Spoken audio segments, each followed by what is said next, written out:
भारतीय वायुसेनेचे विमान पुणे विमानतळावर काल रात्री दुर्घटनाग्रस्त झालंय। 5 तास सेवा बंद ठेवण्यात आली। सुदैवाने कोणतीही जीवितहानी नाही। भारतासाठी दिलासादायक बातमी। अमेरिकेने 16 मे पर्यंत रशियन तेलावरील निर्बंध शिथिल केलेत। या सवलतीमुळे आता पेट्रोल डिझेल स्वस्त होण्याची अपेक्षा। मध्य रेल्वे मार्गावरील कल्याण कसारा दरम्यान 68 किमी लांबीची नवीन रेल्वे लाईन तयार होते, ज्यामुळे लोकल आणि मेल एक्सप्रेस गाड्यांची वाहतूक आता अधिक वेगवान आणि सुरळीत होईल। महाराष्ट्र सरकारने सर्व शाळांमध्ये मराठी भाषा अनिवार्य केली आहे। नियम तोडल्यास 1 लाखांपर्यंत दंड आणि मान्यता रद्द करण्याची चेतावणी देण्यात आली आहे। वसई विरारमध्ये पाणी टंचाईच्या पार्श्वभूमीवर टँकर माफिया खाणीतले दूषित पाणी महाग दरात विकताय, त्यामुळे आता नागरिकांच्या आरोग्यावर मोठा धोका निर्माण झालाय। कांदिवली पूर्वेच्या रात्री दुकानांमधून फळं चोरून दुसऱ्या दिवशी मीरा रोडमध्ये विकणाऱ्या आरोपीला समतानगर पोलिसांनी केली अटक। दरम्यान ओळख त्याची रवी चौरासिया अशी आहे।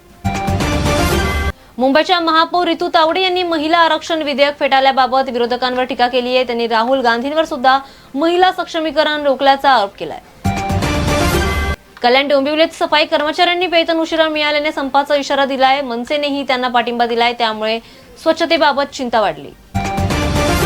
सायन फ्लायओव्हर 15 जुलैपर्यंत पूर्ण होणार असून बीएमसीने अंतिम मुदत निश्चित केली आहे, त्यामुळे नागरिकांना वाहतूक कोंडीपासून दिलासा मिळेल। बीएमसीने ठेकेदारांना 30 एप्रिल नंतर रस्ते खोदकाम थांबवण्याचे आणि सर्व कामं 31 मे पर्यंत पूर्ण करण्याचे आदेश दिलेत। मुंबईत इलेक्ट्रिक वाहनांच्या नोंदणीमध्ये 23% वाढ। तेल संकटाच्या पार्श्वभूमीवर नागरिकांनी ईव्हीला प्राधान्य दिले। 2 दिवस थांबा, योग्य उत्तर देईन असं म्हणत सहर शेख विरोधातील एफआयआर आदेशावर सहरच्या वडिलांनी भूमिका घेतली आहे।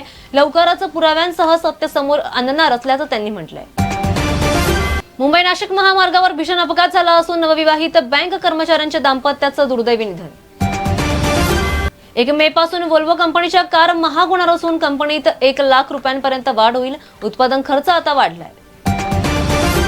मराठी विरुद्ध इंग्रजी वाद। बीएमसी सभेमध्ये गोंधळ झाला असून रितू तावडे यांनी विरोधी नगरसेविका आयशा बनू यांना इंग्रजीत भाषण करण्यास परवानगी दिली। मुंबईतील सेंट्रल आणि वेस्टर्न रेल्वेवर आज रात्री नाईट ब्लॉक। काही लोकल गाड्यांच्या वेळापत्रकावर परिणाम होईल।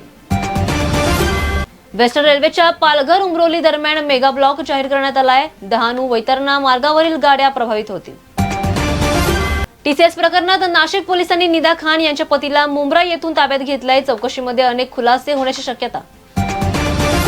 मुंबईत सोने चांदीच्या किमतीमध्ये बदल। 10 ग्रॅम 22 कॅरेट सोन्याची किंमत आता 1,42,800 रुपये, तर चांदी प्रति किलोग्रॅम 2,75,000 रुपये झाली आहे। पश्चिम आशियातील गोळीबारामध्ये शहीद झालेले कांदिवलीचे नौसैनिक दीक्षित सोळंकी यांच्यावर मुंबईमध्ये अंत्यसंस्कार करण्यात येतील।